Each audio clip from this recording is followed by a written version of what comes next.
തമിഴ്നാട്ടിലെ 234 മണ്ഡലങ്ങളിലും 294 നിയോജക മണ്ഡലങ്ങളുള്ള ബംഗാളിൽ 152 മണ്ഡലങ്ങളിലേക്കുമാണ് വ്യാഴാഴ്ച തിരഞ്ഞെടുപ്പ് നടക്കുക. ഭരണ തുടർച്ച ലക്ഷ്യമിട്ട് DMK മുന്നിട്ടിറങ്ങുമ്പോൾ എതിർപക്ഷത്ത് BJPയുടെ ഒളിഞ്ഞും തെളിഞ്ഞുമുള്ള ആയുധങ്ങൾ സ്റ്റാലിനെയും കൂട്ടരെയും ശക്തി ചോർത്താൻ ശ്രമിക്കുന്നുണ്ട്. പക്ഷേ വ്യക്തമായ സ്വാധീനം DMKക്ക് തമിഴ്നാട്ടിൽ ഉണ്ടെന്നതും നമ്മൾ ഈ അവസരത്തിൽ ഓർക്കണം. അവിടെയാണ് മോദിയും അമിത്ഷായും ഒക്കെ പ്രതീക്ഷ വയ്ക്കുന്നത്. വിജയുടെ തമിഴക വെട്രിക്കഴകവും തമിഴ്നാട് പിടിക്കാമെന്ന ലക്ഷ്യമായി തന്നെയാണ് മുന്നോട്ട് വന്നത്. എന്നാൽ TVK തമിഴ്നാട്ടിൽ ഒരു നിർണായക ശക്തിയൊന്നും ആകില്ല എന്നാണ് പൊതുവിൽ വിലയിരുത്തപ്പെടുന്നത്.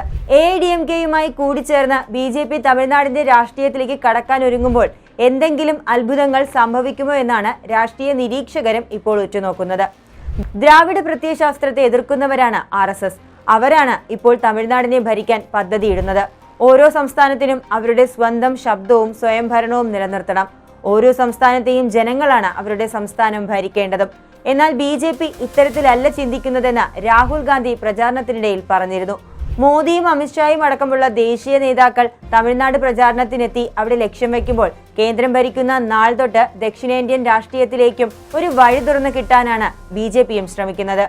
അതിനെന്ത് ഉഡായിപ്പ് കളിയും അവർ കളിക്കും എന്നും ഉറപ്പാണ്. തമിഴ്നാട്ടിലെ പ്രധാനമന്ത്രി നരേന്ദ്രമോദിയുടെ നിറമാറ്റത്തെക്കുറിച്ചാണ് ഇപ്പോഴുള്ള ചർച്ചകൾ. തെരഞ്ഞെടുപ്പ് പ്രചാരണത്തിന്റെ ഭാഗമായി ഡൽഹിയിൽ നിന്നും തമിഴ്നാട്ടിൽ മോദി എത്തിയത് ഇരുണ്ട നിറത്തിലാണ്.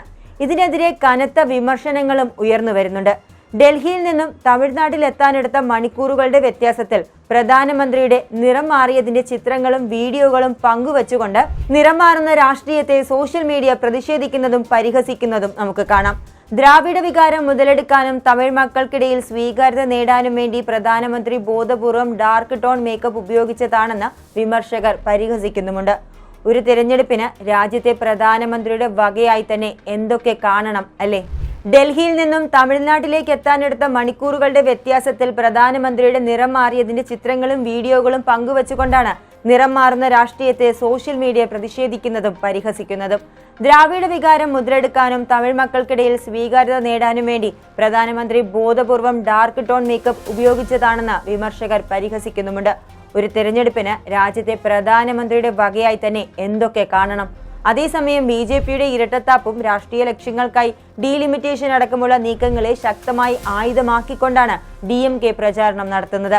വരാനിരിക്കുന്ന നിയമസഭാ തെരഞ്ഞെടുപ്പിൽ ദ്രാവിഡ മോഡൽ ഭരണത്തിന്റെ നേട്ടങ്ങൾ ജനങ്ങൾ വിലയിരുത്തുമെന്നും വർഗീയ ശക്തികളെ തമിഴ് മണ്ണ് അകറ്റി നിർത്തുമെന്നും തമിഴ്നാട് മുഖ്യമന്ത്രി സ്റ്റാലിൻ ആത്മവിശ്വാസം പ്രകടിപ്പിക്കുകയും ചെയ്തിട്ടുണ്ട്. ഇനി പശ്ചിമ ബംഗാളിലേക്ക് വന്നാൽ തൃണമൂൽ കോൺഗ്രസ് ഇത്തവണയും ഭരണം ഉറപ്പിക്കാൻ ലക്ഷ്യമിട്ട് ഇറങ്ങിയിരിക്കുകയാണ്.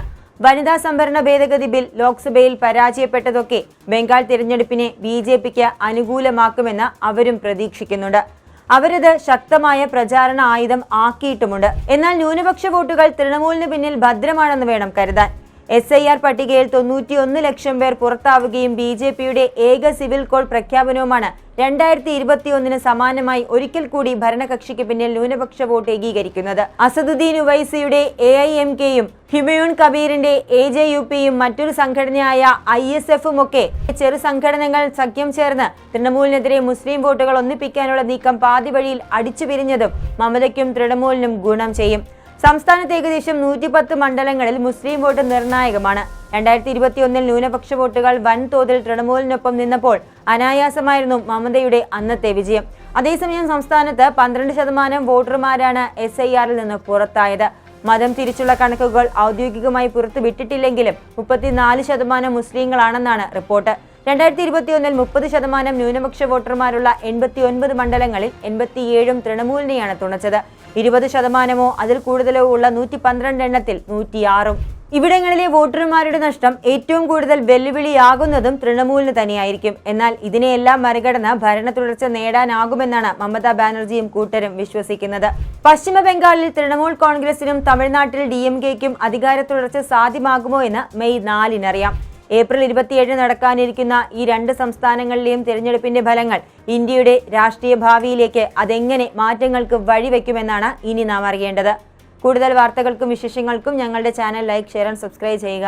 കൂടാതെ സബ്സ്ക്രൈബ് ബട്ടണിലെ ബെൽ ഐക്കൺ എനേബിൾ ചെയ്യാനും മറക്കരുത്.